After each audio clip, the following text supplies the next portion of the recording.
In 1987, I was a lieutenant with Fire Rescue, and I had been reassigned downtown to work on the county's disaster plan.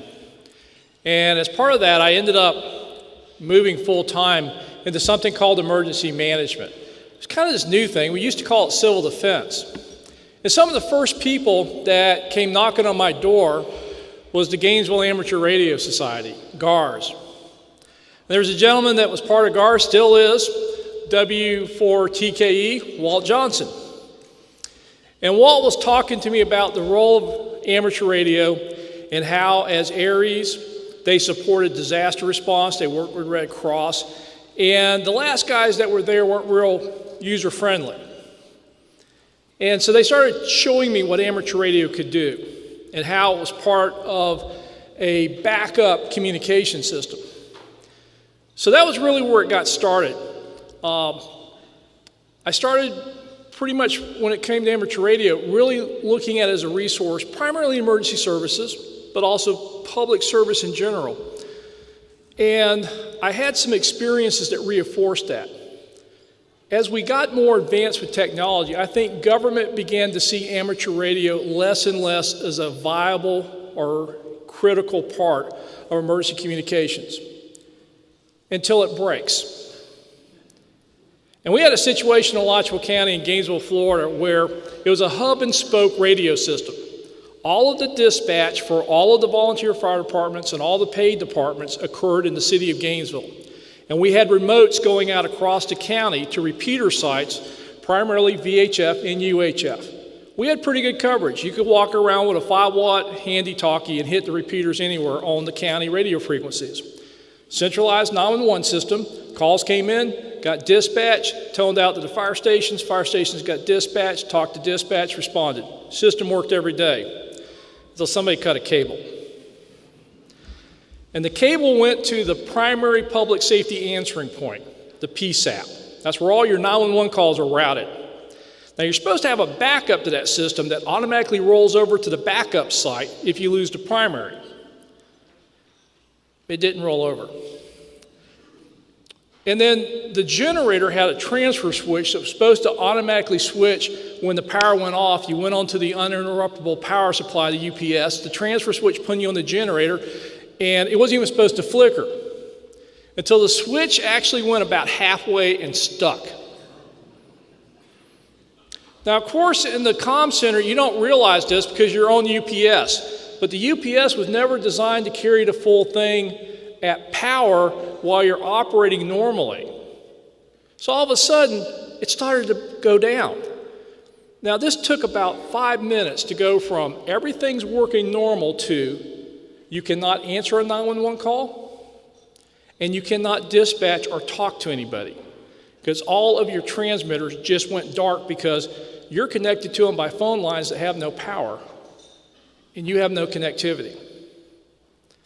And as the emergency manager, I was down there and they said, Craig, something's going on. And I was responsible for, the backup plans. So I called the hams. We had a telephone tree. And I started calling. I got them. I said, look, I got comm down. We need to stand up a net. We got hams to come to the primary dispatch center. We put hams out at every one of the fire stations throughout the county. And in about 35 minutes, we had positive communications from the county dispatch center back out to all the fire stations. And we were able to start telling the fire departments, many of them volunteers, we don't have any radios, we cannot page you out, and 911 is down. We need you to come to the station, and we need to monitor. We finally got the 911 system back up, because it finally did switch over. So for about half of the evening, we were taking 911 calls, taking the information, relaying it to an amateur radio operator who would call to the station that was set up at the fire station to then tell the crew what the call was and send them out. And that taught me one of the most valuable lessons. No matter how much you test your systems, no matter how much they tell you that transfer switch will never fail, no matter how much Bell South assured us that the PSAP would roll over automatically, if we build it, it can break. And when I got to the state of Florida, we were dealing with the legacy of Hurricane Andrew. And part of that was about the time you really started to see amateur radio before anybody else was thinking about it, building these elaborate networks, connecting computers across VHF and UHF using this thing called packet radio. And before there was such thing as an internet, you could put an email into a packet system in Key West and get it to Tallahassee and the state EOC faster than you could fax sometimes. And so we started experimenting again with, as we were in emergency management, thinking that fax machines was the latest revolution. Turning to amateur radio going, wait a minute, you got statewide networks? You can send digital information across all these different areas, and you can actually sort it out and address it to people? We need to take advantage of that. And so my career in Florida, we went through a lot of hurricanes, we went through a lot of disasters, we went through fires, floods, you name it. We had amateur radio in the state EOC. We had the North Florida section and the South Florida section of the Aries net. We had all this tied in. We were tied in across the state for a variety of issues. When I come to FEMA, I started asking about amateur radio. And it was like, that's kind of an old technology. I'm like, oh, so how do we communicate? How do we work with them? Somewhere in DHS is this Office of Emergency Communication. They deal with that. I said, well, so what's our plan? It's somebody else is doing it. I'm like, okay, well, I was kind of busy. You know, I get to FEMA, I got a lot of work to do. But I finally get to this point where they start talking about cyber. And all of a sudden, cyber's the big boogeyman. Everything's about cyber in DC right now. And I'm like going, okay, let me get this straight. We're really worried about cyber. There's been some very serious incidents that occur. We're starting to see more and more, this is not just random hackers or individuals. This is becoming fairly organized. I said, since I got started in the business, we pretty well have converted from copper wiring to almost anything that touches the public switch network is an IP addressable system, right?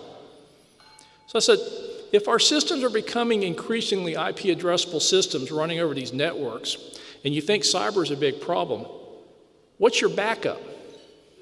So here's a question. If you really want to short circuit your local emergency manager or your state emergency manager who says, well, amateur radio is not really viable anymore, you know, it's kind of an old technology, we got smartphones, we got the internet, we have iPads, whatever.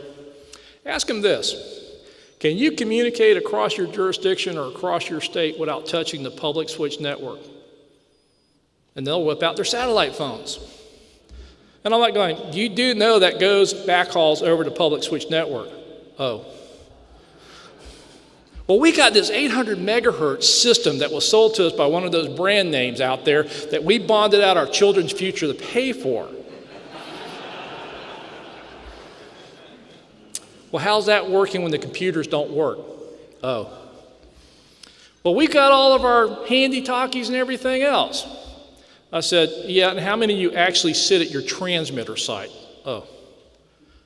I said, well, so how would you operate if you're not connected to the public switch network, or it's degraded, taken down, or as we see in a lot of natural disasters, power out, overloaded, saturated? What's your backup plan? And I'm like, don't you understand, when you talk about that last mile in a disaster, when you talk about what everything else has failed, you still have amateur radio.